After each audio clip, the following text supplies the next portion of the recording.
शहर के युवा खोजी लेखक वीर प्रताप को हमेशा से अजीब और खतरनाक जगहों पर जाना पसंद था। उसके ब्लॉग पर हजारों लोग उसकी कहानियां पढ़ते थे। एक दिन उसे एक अनजान आदमी का ईमेल मिला। अगर सच में हिम्मत है तो कालदर्रा घाटी की काली चट्टान का राज खोलकर दिखाओ, लेकिन सावधान, वहां से जो लौटता है वो पहले जैसा नहीं रहता। वीर पहले हंसा, फिर उसकी जिज्ञासा डर पर भारी पड़ गई। उसने अपने कैमरे, बैटरी और नोटबुक उठाई और रात के ठीक 9 बजे घाटी की तरफ निकल पड़ा। घाटी में कदम रखते ही एक अजीब सन्नाटा उसके कानों पर चोट करने लगा। हवा में मिट्टी की गंध के साथ किसी जले हुए पदार्थ की बास घुली थी। पेड़ों की डालियां हवा में नहीं बल्कि मानो किसी अदृश्य ताकत से कांप रही थीं। घाटी के अंदर जाते जाते आकाश धुंधला होने लगा।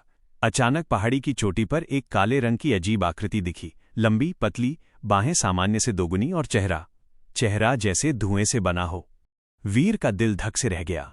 उसने कैमरा उठाया, पर तभी आकृति हवा में घुलकर गायब हो गई। वो आगे बढ़ा। कुछ ही दूरी पर जमीन पर अजीब सी गोल आकृति थी, काले रंग की राख का गोला जिसके चारों तरफ जानवरों की हड्डियां सजी थीं, मानो किसी ने मंत्र जप के लिए ये घेरा बनाया हो। अचानक पीछे से किसी के कदमों की आवाज आई। वीर मुड़ा, कुछ नहीं था। फिर कानों में फुसफुसाहट गूंजी, तुम्हें नहीं आना चाहिए था।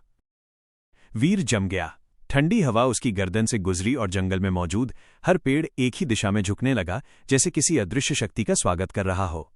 तभी उसके पैरों के नीचे की जमीन कांपने लगी। सामने की दरार से एक लाल चमक निकली और उस चमक से धीरे धीरे एक आकृति उभरी, एक औरत। पर आम औरत नहीं। उसकी आंखें बिल्कुल सफेद, बाल राख की तरह उड़ते हुए और चेहरा किसी पुराने मास्क जैसा। वो बोली, कालदर्रा घाटी इंसानों की जगह नहीं। जो यहां आता है वो मेरी कहानी का हिस्सा बन जाता है। वीर ने कांपते हुए पूछा, तुम कौन हो? औरत की आंखें अचानक लाल हो गईं। मैं वही हूं जिसे इस घाटी ने निगल लिया। तुम्हारी तरह जिज्ञासु, तुम्हारी तरह बहादुर। लेकिन अब मैं सिर्फ एक परछाई हूं। वीर ने भागने की कोशिश की, लेकिन उसका पैर जमीन में धंस गया। मिट्टी मानो जिंदा होकर उसे पकड़े हुए थी। औरत धीरे धीरे उसकी तरफ बढ़ने लगी। तुम्हें भी ये घाटी बांधेगी, हमेशा के लिए। वीर ने पूरी ताकत से पैर खींचा और छुड़ाकर भागने लगा। पीछे से औरत की चीखें हवा को चीरती हुई उसके पीछे दौड़ने लगीं। पेड़ों की शाखाएं अपने आप झुककर उसके रास्ते में गिर रही थीं। वो भागता रहा, जब तक कि उसे सामने काली चट्टान दिखी। वही चट्टान, वही जगह जहां से कराह निकलती थी। चट्टान के चारों ओर काली धुआंसी परछाइयां घूम रही थीं। अचानक उन परछाइयों में से एक आवाज आई, आगे आओ, सच्चाई जाननी है ना? वीर डर के बावजूद आगे बढ़ गया। चट्टान की सतह अचानक लाल पड़ने लगी और एक दिखने लगा। कई साल पहले यहां एक वैज्ञानिक दल आया था, जिन्होंने घाटी की ऊपरी चट्टान में खुदाई की। उन्हें एक रहस्यमय खनिज मिला, एक ऐसा पदार्थ जो गर्म होते ही ऊर्जा को जीवित रूप दे देता था। लेकिन जब उन्होंने उसे छेड़ा तो वही ऊर्जा विनाश बनकर फैल गई। दल का कोई सदस्य जिंदा नहीं बचा। उनकी ऊर्जा, उनकी आत्माएं चट्टान में ही कैद हो गईं।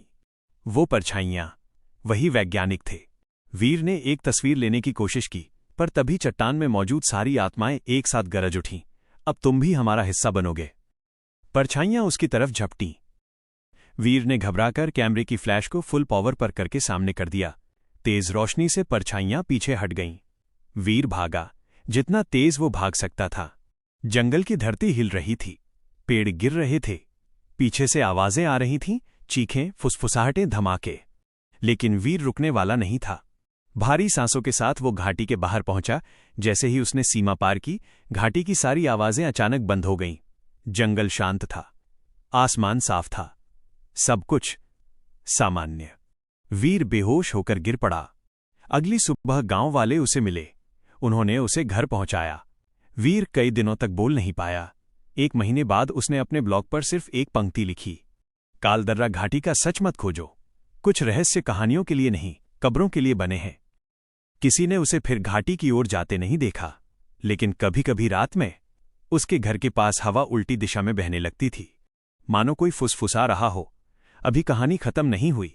क्या आप कहानी के किसी विशिष्ट भाग को और छोटे वाक्यों में तोड़ना चाहेंगे, या